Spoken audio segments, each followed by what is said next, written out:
Hello friends, कैसे हो आप लोग। मेरा नाम रितेश है और मैं आज आपके सामने फिर से एक नया वीडियो लेके आ गया हूँ। कोडिंग की दुनिया में मैं आप सब लोगों का स्वागत करता हूँ। कोडिंग की दुनिया में हम यहाँ पे अपना एक जावा कोर्स कर रहे हैं और जावा कोर्स के अंदर ये हमारा एक बिल्कुल नया वीडियो है। अभी तक हम जावा कोर्स के अंदर इतने सारे टॉपिक्स के बारे में बात कर चुके हैं। हम जावा कोर्स के अंदर बहुत ही आगे पहुँच चुके हैं। अभी हम एडवांस टॉपिक्स के बारे में बात कर रहे हैं। यहाँ पे लेफ्ट साइड में मैंने एक जावा प्रोग्रामिंग लैंग्वेज यूनिवर्स को बना रखा है। इसके अंदर अभी हम एडवांस टॉपिक्स के बारे में बात कर रहे हैं और आज के वीडियो में हम जेनेरिक्स को समझेंगे। तो चलिए अब इस वीडियो को स्टार्ट करते हैं। वीडियो की स्टार्टिंग में सबसे पहले हम ये समझते हैं कि जेनेरिक्स होते क्या हैं। जेनेरिक्स का सिंपल सा मतलब है पैरामीटराइज्ड टाइप। आप एक क्लास को जेनेरिक बना सकते हो, मेथड को जेनेरिक बना सकते हो, एक इंटरफेस को जेनेरिक बना सकते हो। जब हम क्लास को बनाते हैं तो क्लास के अंदर हम उसके लॉजिक को रिप्रेजेंट करते हैं। कभी कभी ऐसा होता है कि आपका लॉजिक तो सेम होता है लेकिन आपको सेम लॉजिक को अलग अलग डाटा टाइप्स के ऊपर अप्लाई करना है। उसके लिए हम यहाँ पे जेनेरिक्स को यूज़ करते हैं। इसको एक एग्जांपल के थ्रू समझते हैं। इमेजिन करो कि आपको एक ऐसी क्लास बनानी है जिसमें आपको नंबर्स को सॉर्ट करना है। सबसे छोटा वाला नंबर सबसे ऊपर आना चाहिए और सबसे बड़ा वाला नंबर सबसे नीचे आना चाहिए। एकदम सिंपल सा सॉर्टिंग का एग्जांपल है, ठीक है। अब जावा के अंदर आप देखोगे तो आपके पास इंटीजर होता है, लॉन्ग होता है, डबल होता है। तो एज्यूम कर लो कि आपको ये 3 टाइप के नंबर्स को सॉर्ट करना है। तो इसके लिए आप क्या करोगे, आपने यहाँ पे एक सॉर्टिंग की क्लास बनाई। क्लास के अंदर आप सबसे पहले एक मेथड लिखोगे सॉर्ट करने के लिए। मेथड में आपने इंटीजर एरे को लिया और आप यहाँ पे एरे को सॉर्ट करके दे रहे हो। अब आपको यहाँ पे लॉन्ग नंबर्स को भी सॉर्ट करना है तो आप यहाँ पे एक और मेथड बनाओगे, उसमें आप लॉन्ग एरे को लोगे, उसको सॉर्ट करोगे और रिटर्न कर दोगे। इसी तरीके से अगर आपको डबल को सॉर्ट करना है तो आप यहाँ पे एक अलग से मेथड बनाना पड़ेगा आपको। उसमें आपको डबल एरे को लेना पड़ेगा, फिर आप उस एरे को सॉर्ट करोगे और फिर से उसको सॉर्ट करने के बाद आपने रिटर्न कर दिया। तो हमारा जो सॉर्टिंग का लॉजिक होता है, लॉजिक तो सेम होता है। आपके दिमाग में तो सेम तस्वीर बन रही है।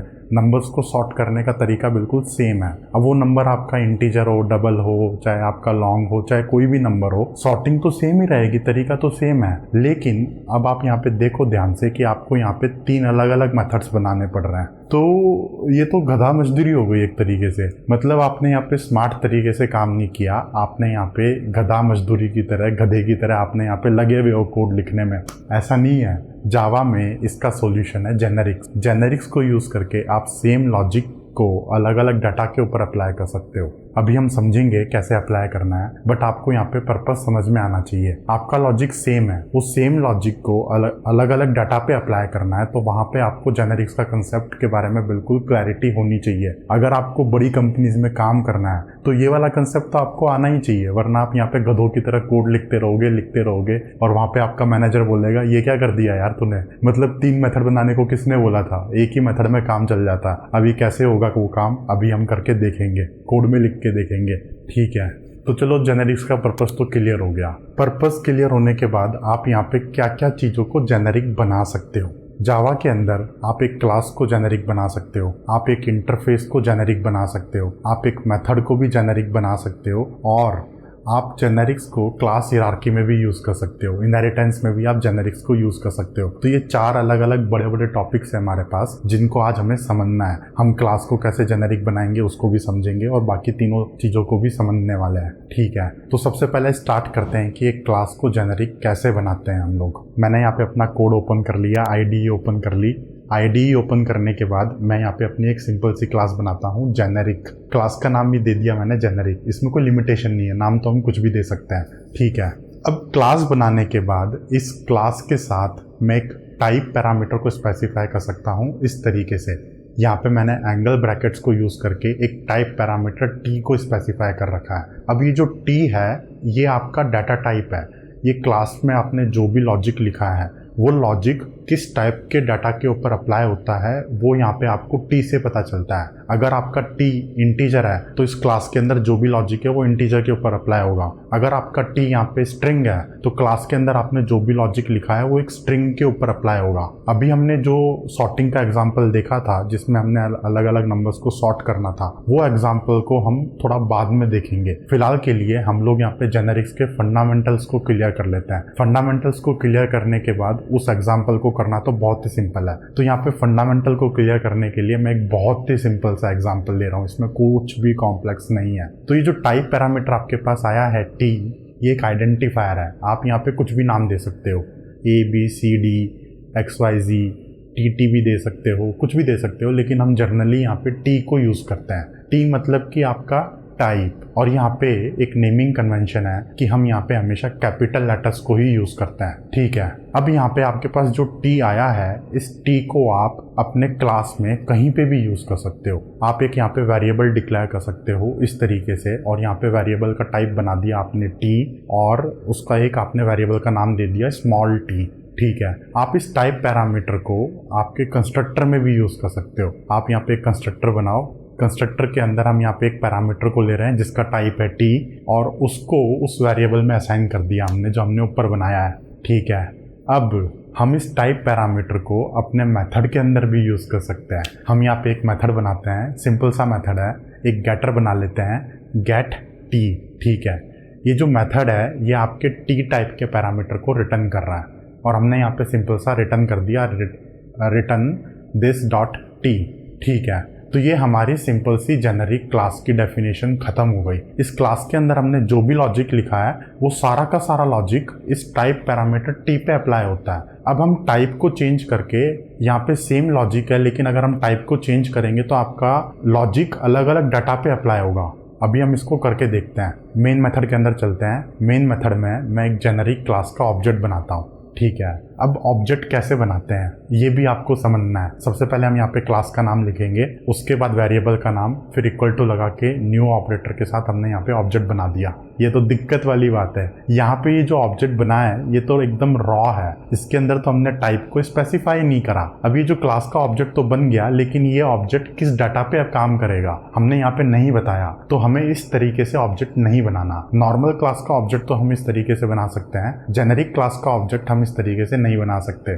तो जेनेरिक क्लास के ऑब्जेक्ट बनाने के टाइम पे आपको उसके टाइप पैरामीटर को स्पेसिफाई करना पड़ता है। हम यहाँ पे एक ऑब्जेक्ट बनाते हैं, जेनेरिक हमने क्लास लिखी, उसके बाद हमने एंगल ब्रैकेट्स को यूज करके वहाँ पे हमने टाइप पैरामीटर को लिखा, स्ट्रिंग को लिख देते हैं। उसके बाद आपके वेरिएबल का नाम, इक्वल टू साइन लगा के न्यू ऑपरेटर के साथ हमने वापस जेनेरिक क्लास का ऑब्जेक्ट बनाया, और वहाँ पे कंस्ट्रक्टर के अंदर हमने एक नॉर्मल स्ट्रिंग को पास कर दिया। अब आप यहाँ पे ध्यान से देखो, जब हम यहाँ पे ऑब्जेक्ट बना रहे हैं तो ऑब्जेक्ट बनाने के लेफ्ट हैंड साइड में हमने यहाँ पे जेनेरिक पैरामीटर को स्पेसिफाई करा है, एंगल ब्रैकेट्स को यूज करके स्पेसिफाई करा है, लेकिन राइट हैंड साइड में हमने वो पैरामीटर को स्पेसिफाई नहीं करा। जावा के अंदर राइट हैंड साइड में स्पेसिफाई करना कोई ज़रूरी नहीं है, ये ऑटोमेटिकली इन्फर हो जाता है टाइप। जो लेफ्ट में लिखा है वही राइट में होना चाहिए, ऑटोमेटिकली इन्फर हो गया। लेफ्ट में अगर हमारा स्ट्रिंग है तो राइट में भी वो स्ट्रिंग ही होगा। अब अगर मैं यहाँ पे गेट टी को कॉल करता हूँ तो मुझे यहाँ पे स्ट्रिंग वेरिएबल मिलेगा, एज ए उसका रिटर्न टाइप उसका स्ट्रिंग है, तो हमें यहाँ पे स्ट्रिंग वेरिएबल मिलेगा, उसको मैं एक स्ट्रिंग में असाइन कर सकता हूँ। अब हम यहाँ पे क्या करते हैं, एक और जेनेरिक का ऑब्जेक्ट बनाते हैं जिसके अंदर हम इंटीजर टाइप को यूज़ करते हैं। हमने यहाँ पे ऑब्जेक्ट बनाया, उसके अंदर हमने कोई एक इंटीजर वैल्यू पास कर दी। अब हम वापस से अगर गेट टी को कॉल करते हैं तो हमें वहाँ पे रेस्पॉन्स में एक इंटीजर मिलता है, उसको मैं एक इंटीजर वेरिएबल में असाइन कर सकता हूँ, ठीक है। तो अब आप यहाँ पे ध्यान से देख लो, समझ लो, इस चीज़ को अपने दिमाग में एकदम चिपका लो। ये होता है आपका जेनेरिक और एकदम फंडामेंटल चीज़ है। ये क्लास हमारी सेम है, वो क्लास आपके अलग अलग डाटा के ऊपर ऑपरेट कर रही है, स्ट्रिंग के ऊपर ऑपरेट कर रही है, इंटीजर पे कर रही है। आप यहाँ पे कुछ भी लिख सकते हो, मैंने यहाँ पे सिर्फ 2 एग्जाम्पल लिए हैं। आप यहाँ पे कोई भी ऑब्जेक्ट बना के वो सेम क्लास को उस ऑब्जेक्ट के ऊपर काम करा सकते हो। आप यहाँ पे जिस टाइप को यूज़ करके ऑब्जेक्ट बनाते हो उसी टाइप का ऑब्जेक्ट आपकी फिजिकल रियलिटी में रहता है। क्लास के अंदर आपने सिर्फ ब्लूप्रिंट लिखा है, और वो ब्लूप्रिंट आप किस डाटा के ऊपर मैनिफेस्ट करना चाहते हो। जैसे कि हमने यहाँ पे इंटीजर टाइप को यूज़ करा है, मतलब कि आपका जब जेनेरिक क्लास का ऑब्जेक्ट बनेगा तो वो एक इंटीजर डाटा के ऊपर ऑपरेट करेगा। हमने यहाँ पे स्ट्रिंग को यूज़ करा है, जब आपका ऑब्जेक्ट बनेगा जेनेरिक क्लास का तो वो एक स्ट्रिंग टाइप के डाटा के ऊपर ऑपरेट करेगा। ये दोनों के दोनों ऑब्जेक्ट आपके हीप मेमोरी में एग्जिस्ट करेंगे और दोनों बिल्कुल अलग हैं। इतनी कहानी समझने के बाद हम जेनेरिक्स को लेके कुछ 2-3 इंपॉर्टेंट पॉइंट्स हैं उनको डिस्कस कर लेते हैं। ये इंपॉर्टेंट पॉइंट्स हैं, फंडामेंटल्स को समझने के बाद ये पॉइंट्स को ध्यान में रखना ज़रूरी है। नंबर 1, जेनेरिक्स आपके सिर्फ रेफरेंस टाइप के ऊपर ही काम करता है। अब जैसे कि हमारे पास इंटीजर है, मैं यहाँ पे इंटीजर प्रिमिटिव टाइप को यूज़ करके जेनेरिक क्लास का ऑब्जेक्ट नहीं बना सकता। इंटीजर अगर मैं स्मॉल आई लिखता हूँ तो ये आपका एक प्रिमिटिव टाइप है। प्रिमिटिव टाइप को हम जेनेरिक्स में यूज़ नहीं कर सकते।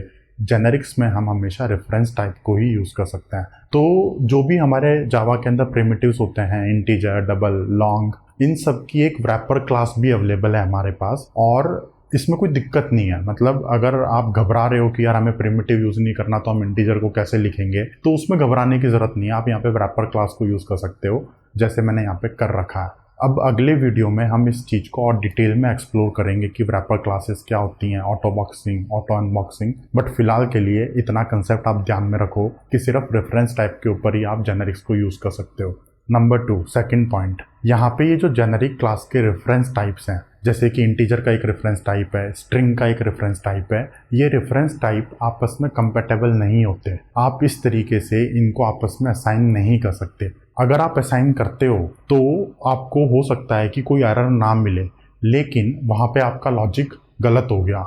गलत कैसे हो गया, आप यहाँ पे समझो कि ये जो इंटीजर का रेफरेंस टाइप है, ये सिर्फ इंटीजर टाइप के ऑब्जेक्ट के ऊपर ही काम करना चाहिए। जो स्ट्रिंग का रेफरेंस टाइप है वो सिर्फ स्ट्रिंग के ऊपर ही काम करना चाहिए।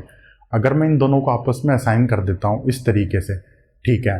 अब अगर मैं यहाँ पे गेट टी को कॉल करता हूँ तो मुझे क्या मिलेगा, इंटीजर मिलेगा या स्ट्रिंग मिलेगा? गड़बड़ हो गई ना यहाँ पे। इसलिए आप इनको आपस में असाइन नहीं कर सकते। जो सबसे पहले हमने यहाँ पे ऑब्जेक्ट बनाया था उस तरीके से आपको ऑब्जेक्ट नहीं बनाना। वहाँ पे हमने एंगल ब्रैकेट्स को यूज़ करके उसके पैरामीटर को स्पेसिफाई नहीं करा, तो वो चीज़ गलत है। मतलब कंपाइल टाइम एरर नहीं आएगी आपको, लेकिन आपका डाटा वहाँ पे गड़बड़ हो जाएगा। कैसे गड़बड़ हो जाएगा उसको भी अभी हम समझते हैं। ठीक है सर, फंडामेंटल तो समझ में आ गए, हमें 2-3 इंपॉर्टेंट पॉइंट्स थे उसको भी डिस्कस कर लिया। अब आप एक बात बताओ यार, जेनेरिक्स की नीड क्यों है, क्यों यूज करूं मैं? जावा के अंदर आपके पास एक क्लास होती है ऑब्जेक्ट। ऑब्जेक्ट क्लास आपके सारी क्लासेस का पेरेंट क्लास है। तो मैं यहाँ पे ऑब्जेक्ट क्लास को भी तो यूज करके अपना काम चला सकता हूँ। नहीं, आप यहाँ पे ऑब्जेक्ट क्लास को यूज करके अपना काम नहीं चला सकते बेटे। आपको यहाँ पे जेनेरिक्स को यूज करना जरूरी है। क्यों जरूरी है मैं आपको बताता हूँ यार। इसका एक एग्जांपल लेता हूँ। अभी ये जो मैंने जेनेरिक्स को यूज करके कोड लिखा है, ये सेम कोड को मैं नॉन जेनेरिक फैशन में लिखता हूँ। फिर तेरे को समझ में आएगा कि क्यों जेनेरिक्स को यूज करना जरूरी है। ऑब्जेक्ट टाइप को यूज करके हमें दिक्कतें आती हैं। तो ये जो टाइप पैरामीटर है इसको हटा देता हूँ। उसके बाद मैंने यहाँ पे जो वेरिएबल डिक्लेयर कर रखा है वो भी मेरे ऑब्जेक्ट टाइप का होगा। कंस्ट्रक्टर में भी मैं ऑब्जेक्ट को ही एज ए पैरामीटर लूँगा, और जब मैं गेट टी का फंक्शन जो रिटर्न कर रहा है वो भी एक ऑब्जेक्ट रिटर्न करेगा। अब वापस से मेन मेथड के अंदर आते हैं। मेन मेथड के अंदर मैं क्या करता हूँ, एक बार पुराना वाला सारा कोड डिलीट कर देता हूँ और फिर से नए तरीके से ऑब्जेक्ट को यूज़ करके कोड लिखते हैं। ठीक है, एक जेनेरिक क्लास का ऑब्जेक्ट बनाओ, उसके अंदर स्ट्रिंग को पास कर दो। एक जेनेरिक क्लास का ऑब्जेक्ट बनाओ, उसके अंदर इंटीजर को पास कर दो। अब मुझे यहाँ पे गेट टी को कॉल करना है। जब मैं गेट टी को कॉल करूँगा तो मुझे रेस्पॉन्स में वहाँ से ऑब्जेक्ट मिलेगा। उस ऑब्जेक्ट को मुझे यहाँ पे कास्ट करना पड़ेगा अलग अलग टाइप में। अगर मेरे पास स्ट्रिंग है तो उसको मैं स्ट्रिंग के अंदर कास्ट करूँगा। अगर मेरे पास इंटीजर है तो उसको मैं इंटीजर के अंदर कास्ट करूँगा। तो जब हम ऑब्जेक्ट टाइप को यूज़ करते हैं तो हमें यहाँ पे कास्टिंग को यूज़ करना पड़ता है। अलग अलग जगह पे कास्टिंग को लगाना पड़ता है। और यहाँ पे आप देखो तो सिर्फ 4 लाइनों का कोड है, लेकिन जब आपके प्रोग्राम के अंदर बहुत ज़्यादा लाइनें होती हैं, कॉम्प्लेक्स प्रोग्राम होता है, तो वहाँ पे आप कभी कभी कास्ट करना भूल जाओगे, तो आपको वहाँ पे रन टाइम एरर्स आने के बहुत ज़्यादा चांसेस हैं। हो सकता है कि आपका वहाँ पे टाइप इंटीजर ना हो, बट आपने उसको इंटीजर में कास्ट कर दिया तो आपको एक रन टाइम एरर मिल जाएगी। जेनेरिक्स को यूज़ करके हमें टाइप सेफ्टी मिलती है। टाइप सेफ्टी का एक सबसे सिंपल एग्जांपल लेके देखते हैं। ये जो जेनेरिक्स के ऑब्जेक्ट हैं इनको मैं आपस में असाइन कर देता हूँ। इंटीजर के अंदर मैंने स्ट्रिंग वाले ऑब्जेक्ट को असाइन कर दिया। अब उसके बाद मैं यहाँ पे गेट टी को कॉल करता हूँ। तो गेट टी को कॉल करने के बाद मुझे यहाँ पे क्या मिलेगा? एक्चुअल में तो वहाँ पे मैंने स्ट्रिंग के ऑब्जेक्ट को असाइन कर दिया तो मुझे यहाँ पे स्ट्रिंग मिलना चाहिए, लेकिन ये गड़बड़ भी हो सकती है। बंदा यहाँ पे भूल के अगर इंटीजर में कास्ट कर रहा है तो आपको वहाँ पे रन टाइम एरर आ जाएगी। इतनी कहानी को एक बार समराइज कर लेते हैं। सबसे पहले जेनेरिक्स होते क्या है? जेनेरिक्स आपके पैरामीटराइज्ड टाइप होता है। आप एक क्लास को जेनेरिक बना सकते हो, मेथड को बना सकते हो, इंटरफेस को बना सकते हो, और इनहेरिटेंस में भी जेनेरिक्स को यूज़ कर सकते हो। उसके बाद हमने यहाँ पे जेनेरिक्स के पर्पस को डिस्कस करा। फिर उसके बाद हमने जेनेरिक्स की यहाँ पे नीड को समझा। जेनेरिक्स को यूज़ करके हमें यहाँ पे टाइप सेफ्टी मिलती है। सबसे इंपॉर्टेंट चीज़ यही है कि हमें यहाँ पे टाइप सेफ्टी मिलती है। अब हम क्या करते हैं, एक क्लास के अंदर हमने यहाँ पे एक सिंगल टी पैरामीटर को ले रखा है। हम एक क्लास के अंदर मल्टीपल टाइप के पैरामीटर को भी ले सकते हैं। यहाँ पे एक सिंगल टाइप है, मैं यहाँ पे मल्टीपल 2, 3, 4 कितने भी ले सकता हूँ, इसमें कोई लिमिटेशन नहीं है। अभी हम एक क्लास बनाते हैं जिसके अंदर 2 जेनेरिक पैरामीटर को लेते हैं और उसके ऊपर काम करते हैं। यहाँ पे मैंने एक क्लास बनाई, क्लास का नाम मैं कुछ भी दे देता हूँ। उसके बाद यहाँ पे मैं टाइप पैरामीटर को स्पेसिफाई करता हूँ, टी को स्पेसिफाई कर दिया, फिर कॉमा लगा के मैं यहाँ पे एक दूसरे टाइप पैरामीटर को स्पेसिफाई कर सकता हूँ, वी।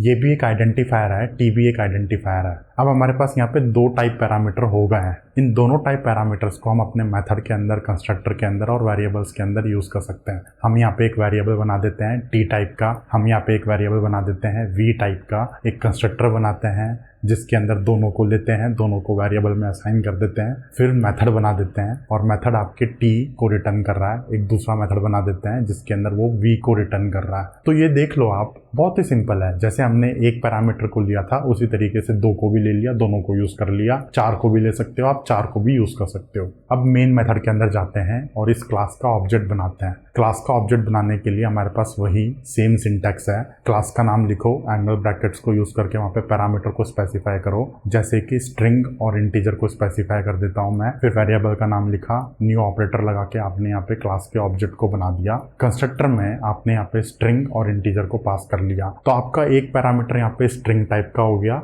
दूसरा पैरामीटर आपका यहाँ पे इंटीजर टाइप का हो गया।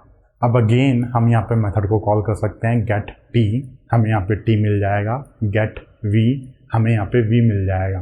कोड को रन करोगे तो आप यहाँ पे देख सकते हो कि आपको बिल्कुल सही आउटपुट मिल रहा है।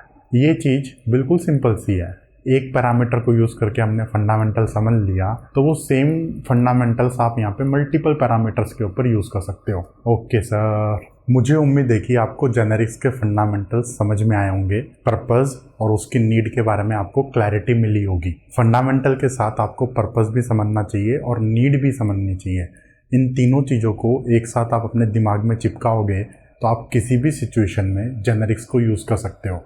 आप इंटरव्यू में जाओगे तो आपका कंसेप्ट बिल्कुल क्लियर होगा। आपको घुमा फिरा के किसी भी तरीके से क्वेश्चन पूछा जाएगा तो आप उसका आंसर दे सकते हो। मेरा पढ़ाने का तरीका ऐसा ही है। जब भी मैं किसी टॉपिक को आपको बताता हूँ तो मेरा एम ये होता है कि आपको टॉपिक के बारे में पूरी क्लैरिटी मिल जाए, स्टार्टिंग से लेके एंड तक। वो चीज़ बनाई क्यों गई है, उसका पर्पस क्या है और उसको कैसे यूज़ करते हैं। अब अगर हम आगे बढ़ते हैं तो हमारे पास यहाँ पे जो टाइप पैरामीटर है टी, इस टाइप पैरामीटर की भी कुछ कहानी है। इसकी कहानी को समझते हैं। इसके अंदर भी कुछ 2-3 कंसेप्ट्स हैं, वो भी हम लोग एक बार कवर कर लेते हैं जल्दी से, ठीक है। तो सबसे पहला कंसेप्ट है आपका यहाँ पे बाउंडेड टाइप्स। आपका जो टाइप पैरामीटर टी है, आप इसको बाउंड कर सकते हो कि ये किस टाइप का होना चाहिए। इसको एक एग्जाम्पल के थ्रू समझते हैं। इमेजिन करो कि आपको एक ऐसी क्लास बनानी है जिसके अंदर आपको नंबर्स का एवरेज निकाल के देना है। अब वो नंबर आपका इंटीजर भी हो सकता है, डबल भी हो सकता है, लॉन्ग भी हो सकता है, कुछ भी हो सकता है आपका नंबर। आपको सारे नंबर्स को ऐड करना है और उसका एवरेज निकालना है।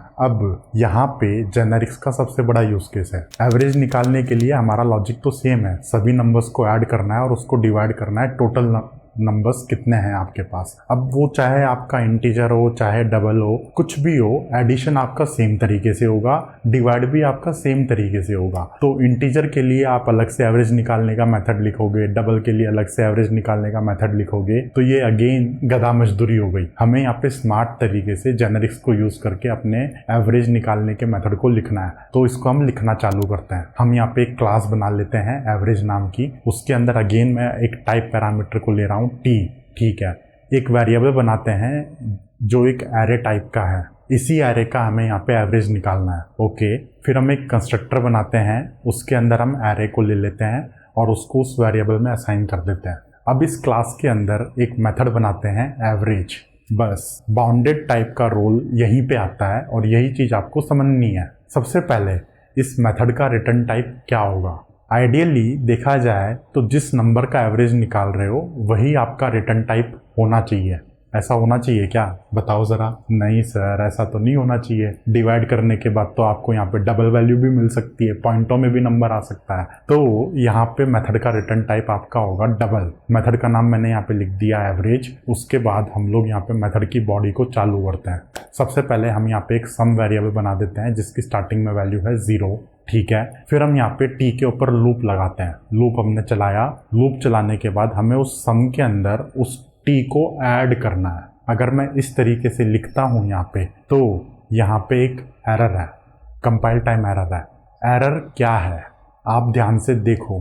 अगर मैं एरर के ऊपर हाईलाइट करता हूँ तो वहाँ पे साफ साफ लिखा हुआ है एकदम क्लियर शब्दों में कि आप एक डबल को और टी को आपस में ऐड नहीं कर सकते।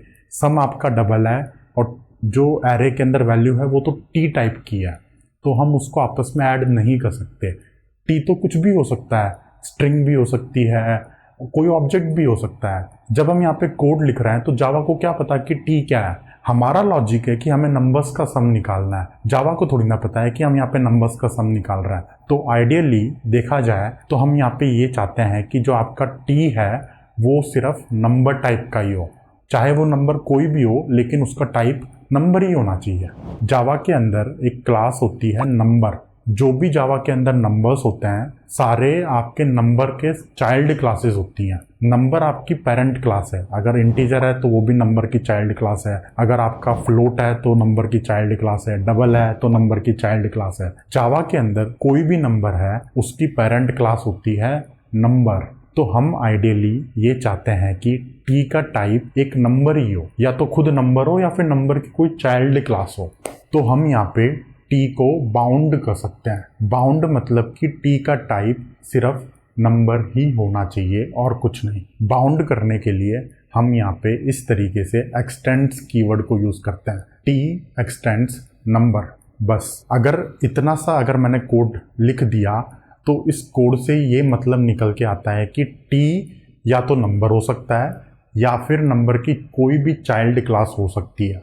एक्सटेंड्स नंबर मतलब कि T x tends number, number parent हो जाएगा, टी चाइल्ड हो जाएगी। जब हमने यहाँ पे टी को बाउंड कर दिया उसके बाद हम यहाँ पे अगर वापस से एवरेज मेथड के अंदर आते हैं तो मैं यहाँ पे एक फंक्शन यूज़ कर सकता हूँ डबल वैल्यू का, इस तरीके से।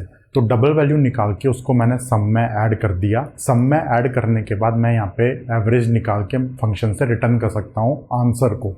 अब ये डबल वैल्यू आई कहाँ से, ये मेथड आया कहाँ से? इसको अगर हम ओपन करते हैं तो आप यहाँ पे देखो क्या ओपन हुआ है। आपकी यहाँ पे एक नंबर क्लास ओपन हुई है और नंबर क्लास के अंदर आपके यहाँ पे डबल वैल्यू नाम का एक मेथड होता है। हमने वहाँ पे टी का बाउंड सेट कर रखा है कि वो नंबर से ही एक्सटेंड हो। तो नंबर क्लास में जो भी मेथड्स होंगे वो तो सारी चाइल्ड क्लासेस में होंगे। तो हम यहाँ पे एवरेज मेथड के अंदर आपके नंबर क्लास के मेथड्स को यूज़ कर सकते हैं। ठीक है, वीडियो को पॉज कर लो और इसको ध्यान से समझ लो बाउंड्स कैसे बनाते हैं और क्यों बनाते हैं। यहाँ पे इस बाउंड को टेक्निकली अपर बाउंड बोला जाता है। मतलब कि टी जो है इसका अपर बाउंड मैंने सेट कर दिया नंबर से ऊपर नहीं जा सकता। ये नंबर की जो भी चाइल्ड क्लासेस होंगी वहाँ तक ही आपका टी का स्कोप वैलिड है, उसके अलावा टी का कोई और स्कोप नहीं हो सकता। ओके सर, ठीक है सर। अब अगला कंसेप्ट बताओ फटाफट, लेट मत करो यार, फटाफट अगला कंसेप्ट बता दो आप। ठीक है यार, ठीक है, वेट। अगला कंसेप्ट है आपका यहाँ पे wild card arguments. Okay, bounded types को तो हमने समझ लिया, लेकिन ये जो टाइप पैरामीटर है टी, इसमें एक सेकंड कंसेप्ट है आपका वाइल्ड कार्ड आर्ग्यूमेंट्स। इसको भी हम यूज़ कर सकते हैं। कैसे, अभी हम एक एग्जाम्पल के थ्रू इसको भी समझेंगे। ठीक है, मेरे पास यहाँ पे एक जेनेरिक क्लास है। ये जेनेरिक क्लास हमने सबसे पहले एग्जाम्पल में बनाई थी, एकदम सिंपल सा एग्जाम्पल है यहाँ पे। अब आप इमेजिन करो कि आपको इस क्लास के अंदर एक फंक्शन बनाना है। उस फंक्शन के अंदर भी आपको एक क्लास को लेना है और वो क्लास भी एक आपकी जेनेरिक क्लास है।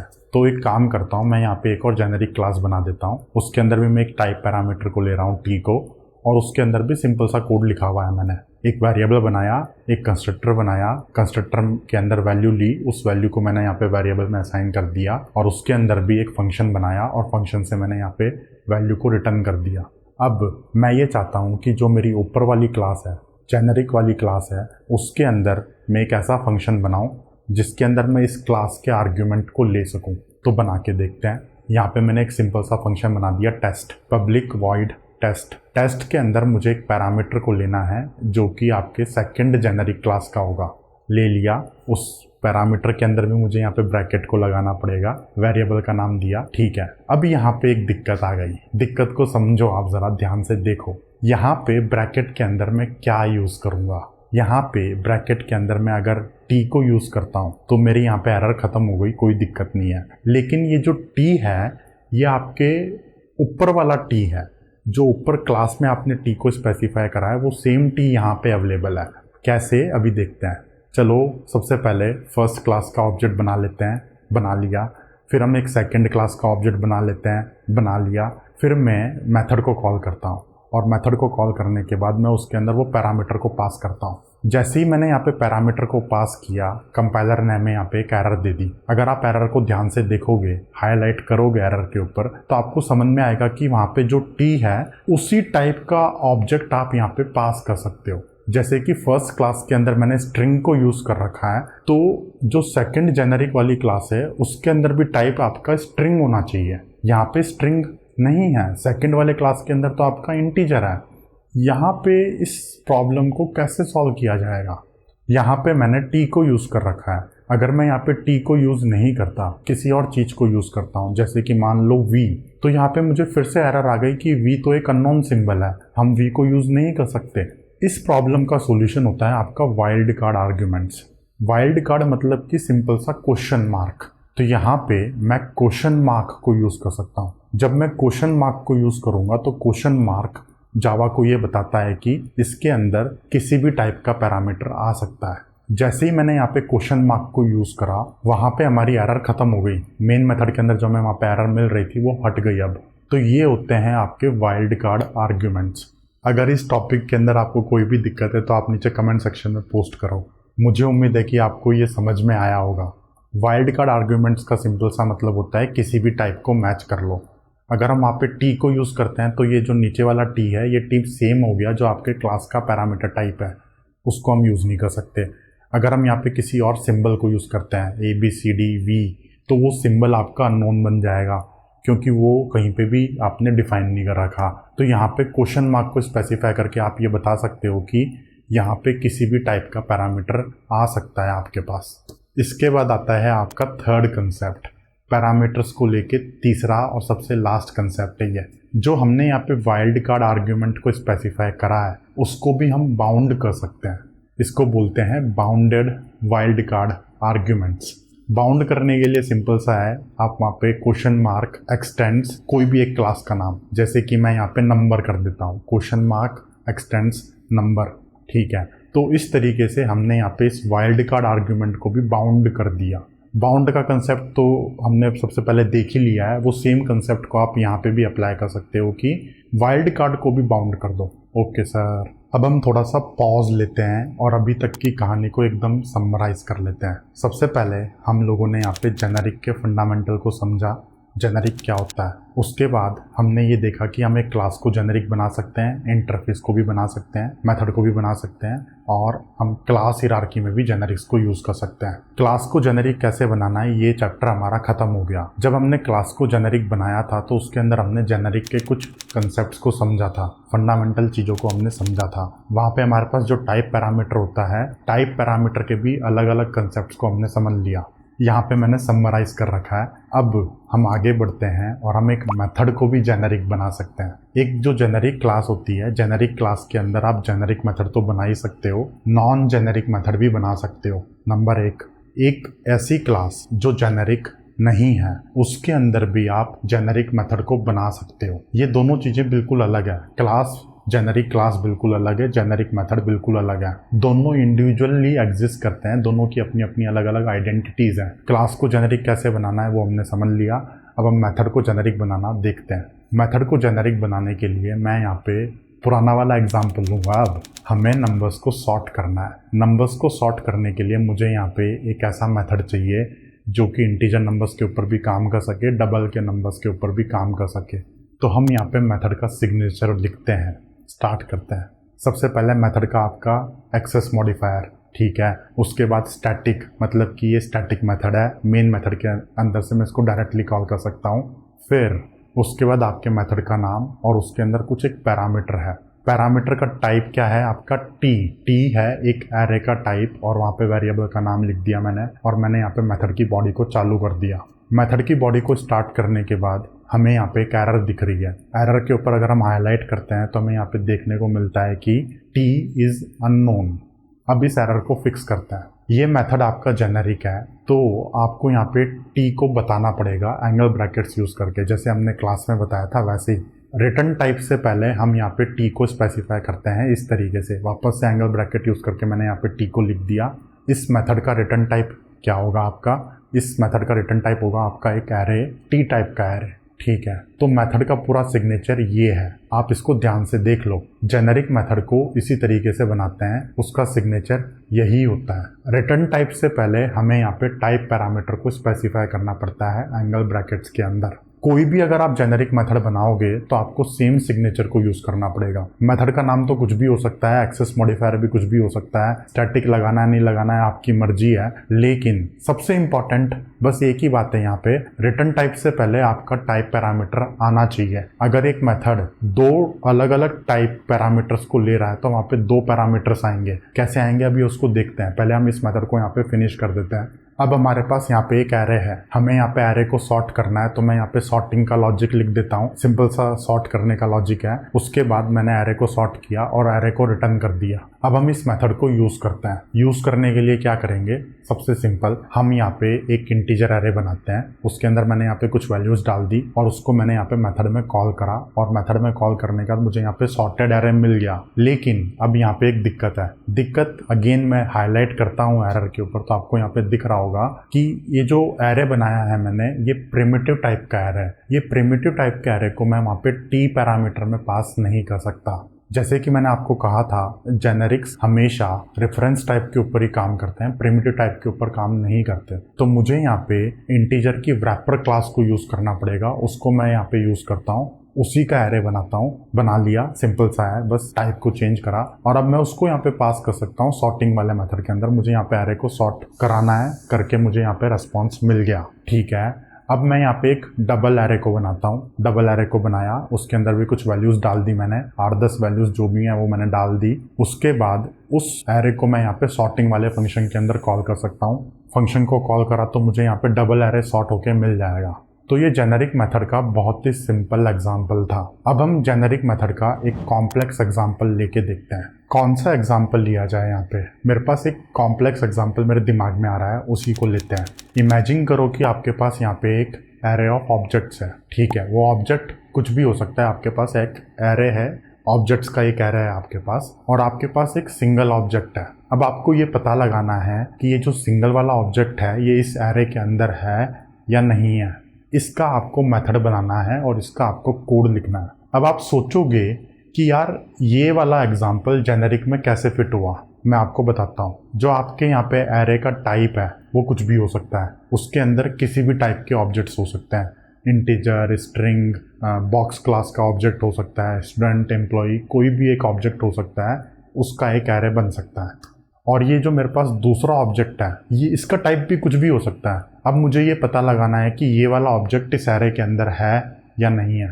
बिल्कुल सही एग्जाम्पल है ये जेनेरिक मेथड का। इसका हम मेथड लिखना शुरू करते हैं। इसके अंदर हमारे पास मेथड के अंदर दो टाइप पैरामीटर होंगे। एक तो हमारे एरे का टाइप होगा और एक हमारे ऑब्जेक्ट का टाइप होगा। मेथड का सिग्नेचर लिखना स्टार्ट करते हैं, प्राइवेट, स्टैटिक। इसके बाद मेरे पास दो टाइप पैरामीटर है, तो मैं वहाँ पे दो टाइप पैरामीटर को लिखता हूँ एंगल ब्रैकेट्स के अंदर, टी, वी। उसके बाद मैंने यहाँ पे रिटर्न टाइप लिखा बूलियन, मतलब अंदर है या नहीं है, ट्रू एंड फॉल्स, यही चीज़ रिटर्न करनी है। इसके बाद मैंने यहाँ पे मेथड का नाम लिखा। उसके बाद मैंने यहाँ पे दो पैरामीटर एक्सपेक्ट करे। सबसे पहले मैं एक सिंगल ऑब्जेक्ट एक्सपेक्ट करूँगा, फिर कॉमा लगा के मैं यहाँ पे एक एरे को एक्सपेक्ट करूँगा। अब मुझे यहाँ पे सिंपल सा ये पता लगाना है कि ये जो ऑब्जेक्ट मेरे को मिला है ये इस एरे के अंदर है या नहीं है, बस इतना ही पता लगाना है। तो इसको पता लगाने के लिए क्या करते हैं, एरे के ऊपर लूप चलाते हैं। लूप चलाया मैंने। लूप चलाने के बाद मैं इस ऑब्जेक्ट को जो मुझे मिला है उसको इक्वल्स मेथड यूज करके मैं एरे के ऑब्जेक्ट के साथ कंपेयर कर रहा हूँ। अगर दोनों बराबर हैं तो वहां से रिटर्न ट्रू कर दो, नहीं तो सबसे लास्ट में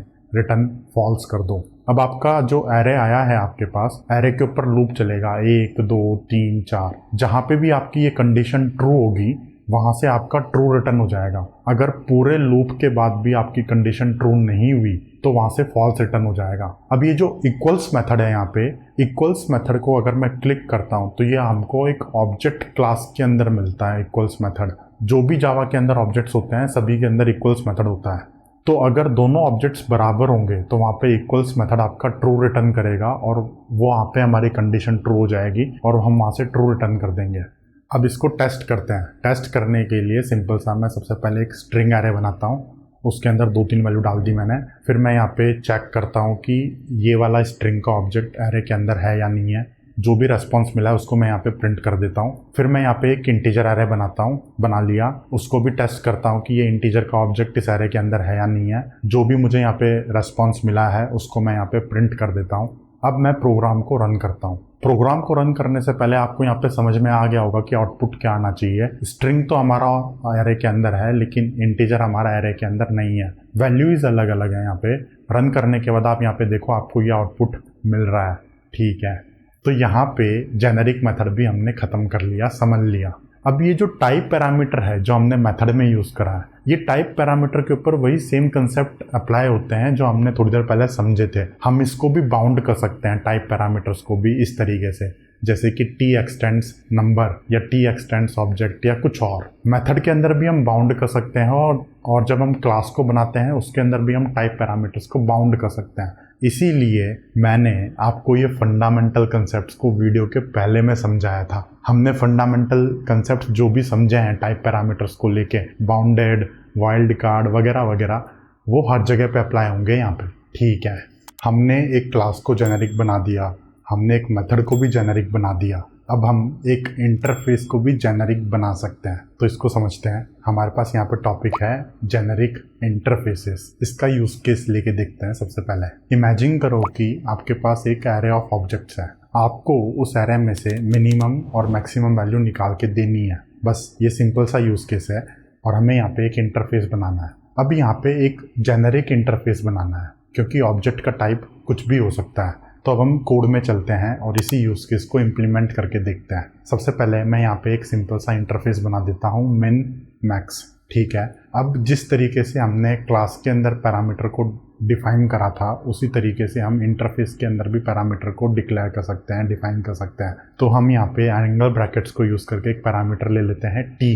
अब इस t पैरामीटर को मैं इस इंटरफेस के अंदर यूज़ कर सकता हूँ मेथड्स को डिक्लेयर करने में। सिग्नेचर के अंदर यूज़ कर सकता हूँ मैं। सबसे पहले मैं एक यहाँ पे मेथड बना देता हूँ गेट मिन। उसका रिटर्न टाइप क्या होगा? t होगा, मतलब कि एरे में से मिनिमम वैल्यू निकाल के दो मेरे को। फिर मैं यहाँ पे एक मेथड बना देता हूँ गेट मैक्स। इसका रिटर्न टाइप आपका t है। इस मेथड का मतलब है एरे में से मैक्सिमम वैल्यू निकाल के दो। यूज केस हमारा क्या है? एक एरे है, उस एरे में से मिनिमम और मैक्सिमम निकाल के देना है। ठीक है, और वो हमने यहाँ पे इम्प्लीमेंट कर लिया इंटरफेस के अंदर। अब यहाँ पे एक इम्पॉर्टेंट पॉइंट है, ये जो पैरामीटर t है, इस t पैरामीटर को मुझे यहाँ पे बाउंड करना पड़ेगा। ये एक लॉजिक है जावा के अंदर, इसको समझते हैं। हमारे पास यहाँ पे एक एरे है, एरे में से मिनिमम और मैक्सिमम निकालना है। तो आपके एरे के अंदर जो भी ऑब्जेक्ट्स हैं वो आपस में कंपैरेबल होने चाहिए। तो जावा के अंदर एक इंटरफेस होता है कंपैरेबल। इस इंटरफेस को अगर मैं ओपन करता हूं तो इसका कोड यहाँ पे ये है। इस इंटरफेस का अगर मैं डॉक्यूमेंटेशन पे हाईलाइट करूं तो वहाँ पे साफ साफ लिखा हुआ है कि जो भी ऑब्जेक्ट इस इंटरफेस को इम्प्लीमेंट करेगा वो ऑब्जेक्ट आपस में कंपैरेबल है। तो हमारे जो मिन मैक्स इंटरफेस है उसके अंदर मुझे t का अपर बाउंड सेट करना पड़ेगा, कंपैरेबल से एक्सटेंड करे वो। तो उसको सेट कर देते हैं अपर बाउंड को t x tends comparable of t। Comparable खुद आपका एक जेनेरिक इंटरफेस है।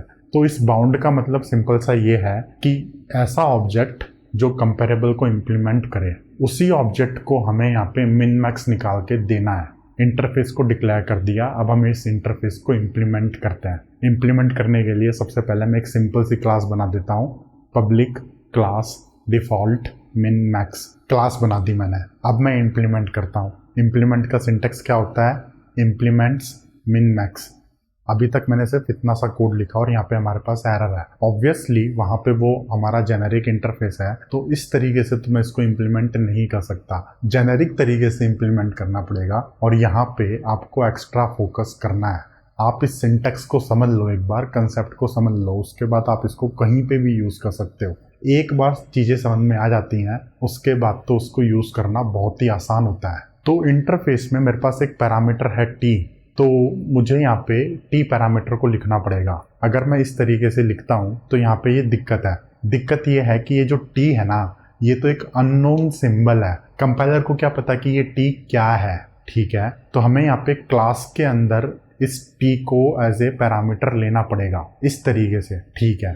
अब नेक्स्ट अगेन यहाँ पे हमारे पास एरर है क्योंकि वहाँ पे टी आपका बाउंडेड है, तो यहाँ पे भी हमें टी को बाउंड करना पड़ेगा। बाउंड या तो मैं इंटरफेस वाले चीज एंगल ब्रैकेट में कर सकता हूँ या फिर क्लास वाले एंगल ब्रैकेट में कर सकता हूँ।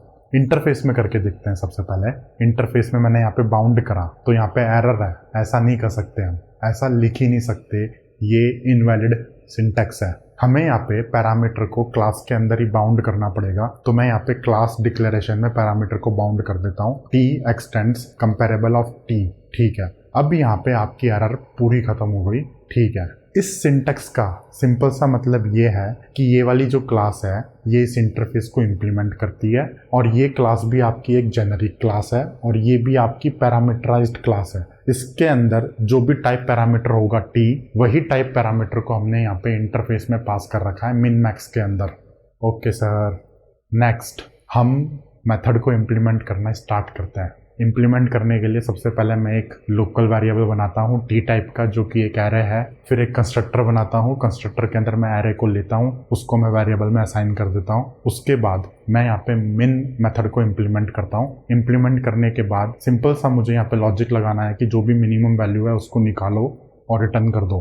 फिर मैं यहाँ पे मैक्स मेथड को इम्प्लीमेंट करता हूँ, उसमें भी सेम लॉजिक है, मैक्सिमम वैल्यू निकालनी है मुझे और उसको मेरे को यहाँ पे रिटर्न करना है। अब इसको टेस्ट करते हैं। टेस्ट करने के लिए फिर से मेन मेथड के अंदर जाते हैं। मेन मेथड में मैं इसका ऑब्जेक्ट बनाता हूँ। इस तरीके से मैं ऑब्जेक्ट बना सकता हूँ, min max of integer is equal to new default min max, और उसके अंदर मैंने एक इंटीजर एरे को पास कर रखा है, ठीक है। यहाँ पे ऑब्जेक्ट बना है आपका क्लास का, उस ऑब्जेक्ट को हमने इंटरफेस के टाइप में असाइन कर रखा है। ये तो पॉसिबल है, ये कंसेप्ट हम समझ चुके हैं। अब मैं इसके अंदर मिनिमम वैल्यू निकालता हूँ, उसको प्रिंट कर देता हूँ। अब मैं मैक्सिमम वैल्यू निकालता हूँ, उसको प्रिंट कर देता हूँ। प्रोग्राम को रन करते हैं। प्रोग्राम को रन करने के बाद आपको यहाँ पे मिनिमम और मैक्सिमम दोनों आउटपुट मिल रहे हैं, दिख रहा है, ठीक है। तो जिस तरीके से हम क्लास को जेनेरिक बनाते हैं उसी तरीके से हम इंटरफेस को भी जेनेरिक बना सकते हैं। उसके अंदर फिलहाल के लिए हमने सिंगल पैरामीटर को ले रखा है, आप यहाँ पे मल्टीपल पैरामीटर्स को ले सकते हो। उस पैरामीटर को आप यहाँ पे इंटरफेस के मेथड्स के अंदर यूज कर सकते हो। जब हम उस इंटरफेस को इम्प्लीमेंट करते हैं तो वहाँ पे इम्प्लीमेंटेशन के टाइम पे आपको ये सिंटैक्स ध्यान से समझना है। जो टाइप पैरामीटर है टी, वो सेम टाइप पैरामीटर को आपको यहाँ पे क्लास में भी लेना पड़ेगा और उसी टाइप पैरामीटर को हमने यहाँ पे इंटरफेस के अंदर पास कर रखा है। हमने यहाँ पे टाइप पैरामीटर को बाउंड कर रखा है, इंटरफेस के अंदर भी वो बाउंडेड है, तो क्लास के अंदर भी वो बाउंडेड होना चाहिए, ठीक है। चलो डन है। इसके बाद हम पैरामीटराइज्ड टाइप को, जेनेरिक्स को क्लास हिरार्की में भी यूज कर सकते हैं, इनहेरिटेंस में भी यूज कर सकते हैं। आपको यहाँ पे लेफ्ट साइड में मैं धीरे धीरे समराइज कर रहा हूँ चीज़ों को। क्लास में कैसे यूज़ करना है हमने देख लिया, मेथड में कैसे जेनेरिक्स को यूज़ करना है हमने देख लिया, इंटरफेस में कैसे यूज़ करना है हमने देख लिया। ये तीनों चीज़ों के अंदर हमने जेनेरिक्स को इम्प्लीमेंट कर लिया। सबसे लास्ट, एकदम लास्ट है आपका जेनेरिक्स को क्लास हिरार्की में कैसे यूज़ करते हैं। इसको भी समझ लेते हैं कोड लिख के। बहुत ही सिंपल सा कोड है इसका। सबसे पहले मैं यहाँ पे एक पेरेंट क्लास बनाता हूँ। ये पेरेंट क्लास आपकी एक जेनेरिक क्लास है, तो इसके अंदर एक पैरामीटर है टी। इस टी पैरामीटर को मैं क्लास के अंदर यूज करता हूँ। वही पुराना एग्जांपल है, एक वेरिएबल बनाया, कंस्ट्रक्टर बनाया, कंस्ट्रक्टर बनाने के बाद एक मेथड बनाता हूँ। मेथड आपके टी पैरामीटर की वैल्यू को रिटर्न कर रहा है, तो ये एक जेनेरिक क्लास है। अब इस क्लास की मैं एक चाइल्ड क्लास बना सकता हूँ। अगर आपकी पेरेंट क्लास जेनेरिक है तो आपकी चाइल्ड क्लास भी जेनेरिक होनी ही चाहिए। ये तो मतलब सिंपल सी बात है, पेरेंट ही जेनेरिक है तो चाइल्ड को भी जेनेरिक रख लो। तो यहाँ पे मैं एक चाइल्ड क्लास बनाता हूँ। चाइल्ड क्लास के अंदर भी मुझे यहाँ पे पैरामीटर को स्पेसिफाई करना पड़ेगा, टाइप पैरामीटर को एंगल ब्रैकेट्स के अंदर मैं स्पेसिफाई कर देता हूँ। उसके बाद मैं यहाँ पे एक्सटेंड्स कीवर्ड का यूज करता हूँ। एक्सटेंड्स आपकी पेरेंट क्लास, और जो चाइल्ड के अंदर टाइप पैरामीटर है टी, वो मुझे हिरार्की में पास करना पड़ेगा अप द हिरार्की। तो जो चाइल्ड में टी पैरामीटर है उसी सेम टी पैरामीटर को मैंने यहाँ पे पेरेंट में पास कर रखा है। अब यहाँ पे एक इंपॉर्टेंट कंसेप्ट है, अगर आपकी चाइल्ड क्लास जेनेरिक नहीं है तो कोई दिक्कत नहीं है। अगर आप इस टाइप पैरामीटर टी को अपने चाइल्ड क्लास में यूज नहीं कर रहे तो कोई बात नहीं, लेकिन आपको फिर भी यहाँ पे टाइप पैरामीटर टी को स्पेसिफाई करना पड़ेगा, क्योंकि आपको ये टाइप पैरामीटर टी को पेरेंट क्लास में पास करना है, अप द हिरार्की पास करना है। जितनी भी चाइल्ड क्लासेस बनेगी सभी चाइल्ड क्लासेस के अंदर टी पैरामीटर को आपको लेना पड़ेगा, और वो टी पैरामीटर को आपको पेरेंट क्लास में ऊपर अप द हिरार्की में पास करना पड़ेगा। फिर अगेन चाइल्ड क्लास के अंदर हमें एक कंस्ट्रक्टर बनाना पड़ेगा जिसके अंदर पैरामीटर होगा टी। वो सेम टी पैरामीटर को मुझे यहाँ पे पेरेंट के अंदर पास करना पड़ेगा, सुपर कीवर्ड यूज करके कर दिया मैंने यहाँ पे। अब मेरी पेरेंट और चाइल्ड दोनों क्लासेस खत्म हो गई। चाइल्ड के अंदर मैंने टी पैरामीटर को यूज नहीं कर रखा है, सिर्फ पेरेंट को सेटिस्फाई करने के लिए मैंने यहाँ पे यूज कर रखा है। अब मैं इसको टेस्ट करता हूँ। मेन मेथड के अंदर जाके मैं इसका ऑब्जेक्ट बनाता हूँ, पेरेंट क्लास का स्ट्रिंग पैरामीटर को लेके ऑब्जेक्ट बनाता हूँ, बना लिया। फिर मैं चाइल्ड क्लास का भी ऑब्जेक्ट बना सकता हूँ, उसके अंदर मैं किसी और पैरामीटर को ले सकता हूँ, जैसे कि इंटीजर ले लिया, ऑब्जेक्ट बना लिया। अब इन ऑब्जेक्ट्स को मैं जैसे नॉर्मल ऑब्जेक्ट्स को यूज करते हैं उसी तरीके से इन ऑब्जेक्ट्स को भी यूज कर सकता हूँ। इसके ऊपर मैं डॉट ऑपरेटर लगा के कोई मेथड कॉल कर सकता हूँ, कोई प्रॉपर्टी एक्सेस कर सकता हूँ, कुछ भी कर सकता हूँ मैं। अब यहाँ पे ये जो चाइल्ड क्लास है, चाइल्ड क्लास के अंदर अगर आपको अलग से एक टाइप पैरामीटर चाहिए जो कि पेरेंट में यूज नहीं हो रहा, सिर्फ चाइल्ड में ही यूज हो रहा है, तो आप उसको भी डिक्लेयर कर सकते हो इस तरीके से। आपने यहाँ पे टी लिखा है, टी के बाद कॉमा लगाओ, फिर वी लिख दो, और उस वी को आप यहाँ पे चाइल्ड क्लास में यूज कर सकते हो। एक वेरिएबल बना लेते हैं वी टाइप का, उसको मैं यहाँ पे कंस्ट्रक्टर में भी ले लेता हूँ। कंस्ट्रक्टर में लेने के बाद उसको मैं यहाँ पे वेरिएबल में असाइन कर देता हूँ। फिर एक मेथड बना देता हूँ गेट वी। तो चाइल्ड क्लास के अंदर आपके पास दो पैरामीटर्स हो गए, एक हमने पेरेंट को पास कर रखा है और एक हमने खुद अपनी चाइल्ड क्लास में यूज कर रखा है। अब मेन मेथड के अंदर जो एरर आ रही है उसको फिक्स कर देते हैं। वहां पे कंस्ट्रक्टर के अंदर हमें दो पैरामीटर चाहिए, दोनों पैरामीटर को दे देते हैं। अब हमारी पेरेंट क्लास यहाँ पे जेनेरिक है। ऐसा भी हो सकता है कि आपकी पेरेंट क्लास जेनेरिक ना हो लेकिन चाइल्ड क्लास आपकी जेनेरिक हो। इसको भी एक बार बना के देख लेते हैं। सबसे पहले मैं यहाँ पे एक पेरेंट क्लास बनाता हूँ जो कि नॉन जेनेरिक क्लास है, सिंपल सी पेरेंट क्लास है, बना ली। फिर मैं यहाँ पे एक चाइल्ड क्लास बनाता हूँ। चाइल्ड क्लास आपकी जेनेरिक हो सकती है, तो उसके अंदर मैं पैरामीटर को ले लेता हूँ, type parameter T x tends parent. अब ये जो टाइप पैरामीटर है जो चाइल्ड के अंदर है, इसको मुझे पेरेंट में पास करने की कोई नीड नहीं है, क्योंकि आपकी पेरेंट तो नॉन जेनेरिक है, तो वहाँ पे पास नहीं करना। फिर अगेन इनके आप ऑब्जेक्ट्स बना के इनको यूज कर सकते हो, जिस मर्जी से जो भी आपको लॉजिक लिखना है आप लिख सकते हो। कंसेप्ट आपका हमेशा यही रहेगा जो मैं आपको बता रहा हूँ। बहुत ही सिंपल सा कंसेप्ट है। अगर आपकी पेरेंट जेनेरिक है तो जो भी चाइल्ड क्लासेस होंगी उनके अंदर आपको टाइप पैरामीटर को लेना पड़ेगा और उसी टाइप पैरामीटर को आपको पेरेंट में पास करना पड़ेगा। अगर आपकी पेरेंट जेनेरिक नहीं है तो चाइल्ड जेनेरिक हो सकती है। अब इनहेरिटेंस जब हम करते हैं तो वहां पे हम मेथड ओवरराइडिंग करते हैं। पेरेंट क्लास के किसी भी मेथड को मैं यहाँ पे ओवरराइड कर सकता हूँ चाइल्ड क्लास में। तो जेनेरिक के अंदर भी आप ओवरराइड कर सकते हो, इसमें कोई लिमिटेशन नहीं है। पेरेंट के अंदर मैं एक मेथड बनाता हूँ, बना लिया, उस मेथड को मैं यहाँ पे चाइल्ड क्लास के अंदर ओवरराइड करके उसके अंदर कुछ अलग से लॉजिक लिख सकता हूँ। जब हम पेरेंट का ऑब्जेक्ट बनाएंगे तो पेरेंट वाला मेथड कॉल होगा, जब हम चाइल्ड का ऑब्जेक्ट बनाएंगे तो चाइल्ड वाला मेथड कॉल होगा। मेथड ओवरराइडिंग का कंसेप्ट जो हमने इनहेरिटेंस वाले चैप्टर में समझा था वो सारा का सारा सेम कंसेप्ट यहाँ पे भी अप्लाई होता है। बस यहाँ पे आपका पैरामीटर जेनेरिक हो गया, टाइप जेनेरिक हो गया, दैट्स इट, और कोई फर्क नहीं है इसके अंदर। Okay sir. तो अब यहाँ तक आते आते हम लोगों ने जेनेरिक के कंसेप्ट को समझ लिया। एक बार पूरे वीडियो को समराइज कर लेते हैं। सबसे पहले जेनेरिक्स होते क्या है? जेनेरिक्स आपके पैरामीटराइज्ड टाइप होते हैं। जो भी आप लॉजिक लिखते हो, कभी कभी ऐसा होता है कि आपका लॉजिक सेम होता है लेकिन वो सेम लॉजिक को आपको अलग अलग डाटा के ऊपर अप्लाई करना है। जैसे कि आपको नंबर्स को सॉर्ट करना है, सॉर्ट करने का लॉजिक आपका सेम है, सेम तरीके से काम करेगा। अब चाहे नंबर आपका इंटीजर हो, डबल हो, कोई दिक्कत नहीं है, लेकिन सॉर्टिंग का लॉजिक तो सेम है। तो इस चीज को इस्टेब्लिश करने के लिए, हासिल करने के लिए हम यहाँ पे जेनेरिक्स को यूज करते हैं। हम जावा के अंदर जो भी कोड लिखते हैं उसके अंदर हम लॉजिक लिखते हैं, तो कभी कभी ऐसा होता है कि हमें लॉजिक को बदलना नहीं है, बस डाटा को बदलना है। मोस्ट ऑफ द केसेस में ऐसा होता है आपके पास, तो वहां पे हमें जेनेरिक्स को यूज करना है। ठीक है, तो पर्पस आपका बिल्कुल सिंपल सा है। नीड आपकी क्यों है जेनेरिक्स की? क्योंकि जेनेरिक्स को यूज करके आप टाइप सेफ्टी को अचीव करते हो। अगर आप जेनेरिक्स को यूज नहीं करोगे तो वहां पे आपको कास्ट को यूज करना पड़ेगा। ठीक है, उसके बाद जो पैरामीटर्स होते हैं, पैरामीटर्स को आप बाउंड कर सकते हो,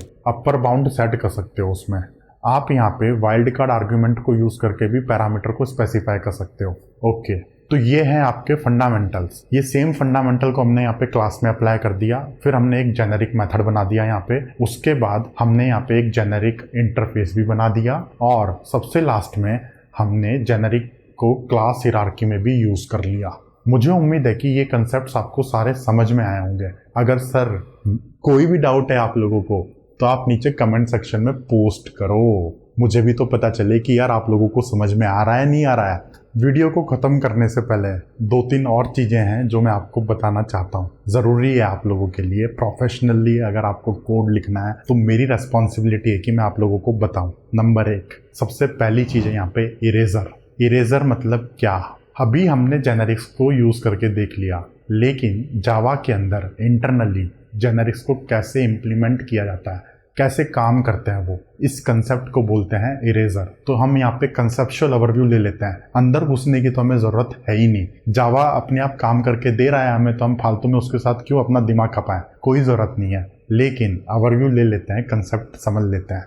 तो जो भी आपके जेनेरिक्स होते हैं ये सिर्फ सोर्स कोड के अंदर ही एग्जिस्ट करता है। जब आपका सोर्स कोड कंपाइल हो जाता है, कंपाइल होने के बाद बाइट कोड के अंदर आपका कोई भी जेनेरिक वाला सिंटैक्स नहीं रहता। कंपाइलर आपके सारे सिंटैक्स को चेंज करके उसको नॉर्मल कोड में बदल देता है। वहां पे वो टी की जगह हमेशा ऑब्जेक्ट को यूज करता है, जैसे हमने यहाँ पे देखा था एकदम स्टार्टिंग में, वीडियो के स्टार्टिंग में। और जावा खुद इंटरनली हमें यहाँ पे कास्ट करके दे देता है वैल्यूज को, हमें कास्ट करने की जरूरत नहीं है, जावा कंपाइलर हमारे लिए ये करके देता है। जेनेरिक्स आपके सिर्फ सोर्स कोड रिप्रेजेंटेशन है। अगर मैं किसी जेनेरिक क्लास को ओपन करता हूँ, यहाँ पे ये जो क्लास है ये बाइट कोड है आपका, इसको मैं आईडीई में ओपन कर रहा हूँ तो ये हमें इस तरीके से दिख रहा है। इस बाइट कोड को अगर आप ध्यान से देखोगे तो यहाँ पे जेनेरिक का कोई लेना देना नहीं है, यहाँ पे सब चीज़ों को ऑब्जेक्ट से रिप्लेस कर रखा है।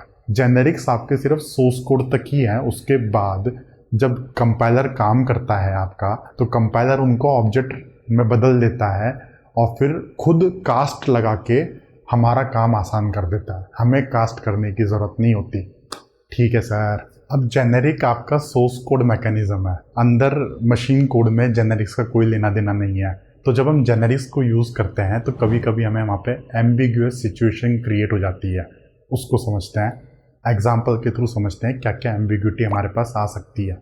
हम यहाँ पे एक क्लास बनाते हैं, जेनेरिक क्लास, उसके अंदर 2 टाइप पैरामीटर को ले रहा हूँ मैं, सिंपल सा। ठीक है, अब इसके अंदर मैं यहाँ पे 2 मेथड बनाता हूँ सेट नाम के, जो आपके टाइप पैरामीटर की वैल्यू को सेट कर रहे हैं। बनाया मैंने यहाँ पे पहला मेथड बनाया पब्लिक वॉइड सेट, इसके अंदर मैंने यहाँ पे टी को लिया और टी को सेट कर दिया।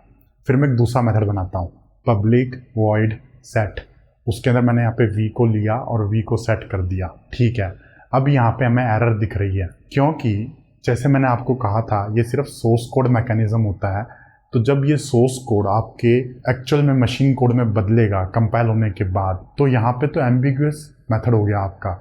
हमने यहाँ पे सेट मेथड को ओवरलोड कर रखा है। यहाँ कोड में देखने में तो ये बिल्कुल सही है, एक में आपके पास टाइप पैरामीटर है टी, दूसरे में है आपके पास टाइप पैरामीटर वी। तो मेथड को तो हम ओवरलोड कर सकते हैं, अलग अलग हमारे पास आर्ग्यूमेंट्स है तो, पैरामीटर्स है तो, लेकिन ये सारे के सारे आपके ऑब्जेक्ट में कन्वर्ट होते हैं। तो जब ये ऑब्जेक्ट में कन्वर्ट होंगे तो ये इस तरीके से कन्वर्ट हो जाएंगे। तो ये तो एम्बिग्यूअस हो गया कंपाइलर के लिए, कंपाइलर इस चीज को रिजॉल्व नहीं कर सकता, इसलिए हमें यहाँ पे कंपाइलर ने एरर दे रखी है। ये एरर हमें तभी देखने को मिलती है जब हम ओवरलोड करने की कोशिश करते हैं, रेयर केसेस में हमें ये एम्बिग्यूटी एरर देखने को मिलती है। इसीलिए इसका सबसे सिंपल सॉल्यूशन है कि आप मेथड के नाम को ही बदल दो। अगर आप मेथड के नाम को बदल दोगे तो वहाँ पे कोई एम्बिग्यूअस सिचुएशन क्रिएट नहीं होगी। ठीक है, ये बहुत ही रेयर केस है, मतलब 10 साल हो गए मेरे को कोड लिखते लिखते, मेरे को आज तक इस टाइप की एरर्स नहीं आई।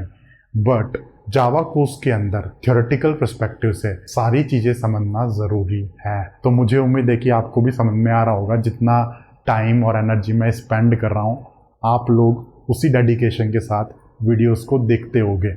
ठीक है, अब लास्ट में, सबसे लास्ट में यार, एकदम वीडियो ख़त्म होने वाला है यार दोस्तों, जेनेरिक्स को लेके कुछ रेस्ट्रिक्शंस भी होती हैं। क्या क्या रेस्ट्रिक्शंस होती हैं उसको समझते हैं। मेरे पास यहाँ पे एक कोड है, कोड के अंदर मेरे पास एक जेनेरिक क्लास है। इस जेनेरिक क्लास को एज ए एग्जाम्पल लेके हम चलते हैं और क्या क्या रेस्ट्रिक्शंस हमारे को देखने को मिलती है हम वो देख लेते हैं एक बार। नंबर 1, आप जेनेरिक जो हमारे पास पैरामीटर है उसको इंस्टेंशिएट नहीं कर सकते। जो हमारे पास यहाँ पे टी है, टी का मैं ऑब्जेक्ट नहीं बना सकता। कहीं पे भी क्लास के अंदर मैं टी का ऑब्जेक्ट नहीं बना सकता। क्यों नहीं बना सकता? क्योंकि कंपाइलर को वहाँ पे पता ही नहीं है कि टी का टाइप क्या है। जब तक आपका कोड रन नहीं होगा तब तक टी के टाइप को स्टैब्लिश नहीं किया जा सकता। रन टाइम पे ही आपके टी का टाइप पता चलता है। तो हम यहाँ पे ऑब्जेक्ट नहीं बना सकते। नंबर 1 रेस्ट्रिक्शन आपकी। ठीक है। नंबर 2, आप टी टाइप का एरे भी नहीं बना सकते। हमने यहाँ पे एरे को एज ए पैरामीटर तो ले रखा है अपने कंस्ट्रक्टर के अंदर, तो मतलब एरे कहीं बाहर बना है, वो एरे बनने के बाद हमें यहाँ पे पास किया गया है, यहाँ तक तो सही है। लेकिन अगर मैं खुद यहाँ पे टी टाइप का एरे बनाने की कोशिश करता हूँ तो मैं नहीं कर सकता। ये भी एक रेस्ट्रिक्शन है और इसका रीज़न यही है कि कंपाइलर को पता ही नहीं है कि टी का टाइप क्या है। रन टाइम पे ही उसको पता चलता है, तो हम यहाँ पे इस तरीके से एरे भी नहीं बना सकते। 2 रेस्ट्रिक्शंस तो हो गई। नंबर 3, जो हमारे पास यहाँ पे जेनेरिक क्लास है, जो खुद एक क्लास है जेनेरिक, इसका मैं एरे नहीं बना सकता। इस तरीके से अगर मैं जेनेरिक क्लास का एरे बनाने का ट्राई करता हूँ तो मुझे यहाँ पे एरर दिख रही है, इसको मैं एरे नहीं बना सकता। ठीक है। तीसरी रेस्ट्रिक्शन, ये जो रेस्ट्रिक्शंस हैं ये हमें जर्नली कोड लिखने में हैम्पर नहीं करती। इन रेस्ट्रिक्शंस के बाद भी हम जेनेरिक्स को डे टू डे लाइफ में हमेशा यूज़ करते हैं, डेली बेसिस पे। एडोबी हो चाहे उबर हो, इतना ज़्यादा कोड लिखा हुआ है ना जेनेरिक्स को यूज़ करके, मैं आपको क्या ही बताऊं। तो जेनेरिक्स को समझना तो ज़रूरी है। जावा में काम करना है तो जेनेरिक्स को समझना पड़ेगा। लॉजिक आपका सेम होता है, सेम लॉजिक को आपको मल्टीपल डाटा पे अप्लाई करना है, तो बार बार आप लॉजिक को कॉपी थोड़ी ना करोगे। तो जेनेरिक्स को समझ लो और रेस्ट्रिक्शंस को भी समझ लो। अगर कल को आपको इंटरव्यू में कोई पूछता है तो आप फटाक से उसको आंसर दे सकते हो कि क्या क्या रेस्ट्रिक्शंस हैं आपके पास। ओके सर, 3 रेस्ट्रिक्शंस हो गई हमारी। चौथी रेस्ट्रिक्शन, आप जेनेरिक टाइप का जो पैरामीटर है टी, इसको स्टैटिक मेथड में यूज़ नहीं कर सकते। स्टैटिक चीज़ों के अंदर आप टाइप पैरामीटर को टी को यूज़ नहीं कर सकते। अब स्टैटिक जो होती है, स्टैटिक की दुनिया बिल्कुल ही अलग है, ऑब्जेक्ट की दुनिया से बिल्कुल अलग है। तो जेनेरिक्स का लेना देना सिर्फ ऑब्जेक्ट से है। जब एक्चुअल में ऑब्जेक्ट बनता है तभी वो फिजिकल रियलिटी में एग्जिस्ट करता है, तभी रन टाइम पे हमें पता चलता है कि उसका टाइप क्या है, फलाना ढिमाका। सारी चीज़ें जेनेरिक्स के रिलेटेड ऑब्जेक्ट से ही है। तो स्टैटिक मेंबर्स में हम टी टाइप को यूज़ नहीं कर सकते। अगर मैं यहाँ पे एक स्टैटिक मेथड बनाता हूँ क्लास के अंदर, उसके अंदर मैं टी को यूज़ करने का ट्राई करता हूँ तो मुझे यहाँ पे एरर दिख रही है। नहीं कर सकता मैं स्टैटिक चीज़ों के अंदर टाइप पैरामीटर को, जेनेरिक्स को यूज़ नहीं कर सकता। ओके सर, सबसे लास्ट में, आप जेनेरिक क्लास को थ्रोएबल क्लास से एक्सटेंड नहीं कर सकते। थ्रोएबल मतलब कि ऐसी चीज़ें जो आपकी एक्सेप्शंस होती हैं जावा के अंदर, तो जेनेरिक्स को हम एक्सेप्शंस में यूज़ नहीं कर सकते। अगर मैं यहाँ पे एक क्लास बनाता हूँ जेनेरिक, उसको थ्रोएबल से एक्सटेंड करने की कोशिश करता हूँ तो यहाँ पे मुझे एरर मिल रही है। थ्रोएबल से एक्सटेंड नहीं कर सकता मैं। तो ये 4 रेस्ट्रिक्शंस होती हैं, बहुत ही सिंपल रेस्ट्रिक्शंस हैं। इनको होने के बाद भी हमें कोड पे कोई दिक्कत नहीं होती। हम फिर भी जेनेरिक का कोड बहुत ही आसानी से लिखते हैं। डे टू डे लाइफ में हम बहुत ही यूज़ करते हैं जेनेरिक्स को। इसके बाद आप लोगों के लिए एक होमवर्क है। यहाँ पे मेरे पास 2-3 क्वेश्चंस हैं। ये 2-3 क्वेश्चंस को आप सॉल्व करने का ट्राई करो। जेनेरिक्स को यूज़ करके आप इनको सॉल्व करने का ट्राई करो। इस वीडियो के अंदर हमने बहुत सारे एग्जांपल्स देखे, क्लास कैसे बनाते हैं, इंटरफेस कैसे बनाते हैं, minimum value, maximum value, average निकालना, फलाना ढिमाका। तो ये सब तो आपके लिए बच्चों का खेल है, आप इसको बहुत ही आसानी से कर लोगे। अगर आपको कोई दिक्कत आती है तो इसका कोड मैंने आप लोगों के लिए अवेलेबल करा रखा है। कोड का लिंक आपको नीचे डिस्क्रिप्शन बॉक्स में मिल जाएगा। ठीक है, आज के लिए इतना ही फ्रेंड्स। अगर आपको वीडियो अच्छा लगा है तो वीडियो को लाइक कर दो। जैसे ही आप वीडियो को लाइक करोगे YouTube बहुत ही खुश हो जाएगा, बोलेगा कि यार ये बंदे के वीडियो पे तो बहुत सारे लाइक आ रहे हैं, मुझे इस बंदे के वीडियो को प्रमोट करना चाहिए। तो अगर आपको वीडियो और कंटेंट पसंद आ रहा है इस चैनल पे तो आप लाइक करते हुए जाओ। अगर आपने चैनल को सब्सक्राइब नहीं किया है तो सब्सक्राइब कर लो। और बेल आइकन को भी प्रेस कर देना। जावा कोर्स के सारे वीडियोस आपको इनबॉक्स में मिल जाएंगे। कंटेंट को शेयर करते रहो अपने कलीग्स के साथ, फ्रेंड्स के साथ। सारा का सारा कंटेंट आपको बिल्कुल फ्री में अवेलेबल है। यूट्यूब पे मेरे पास बहुत सारे कमेंट्स आते हैं कि सर ये वाला कोर्स करा दो, ये वाला कोर्स करा दो। आप टेंशन मत लो, सारे के सारे कोर्सेज मैं आपको अवेलेबल कराने वाला हूँ, एकदम फ्री में अवेलेबल कराने वाला हूँ। आपको सिर्फ देखना है, लाइक करना है और शेयर करना है, और कुछ नहीं करना। मिलते हैं अगले वीडियो में गाइस। तब तक के लिए take care and good luck to you. Thanks for watching. Love you all.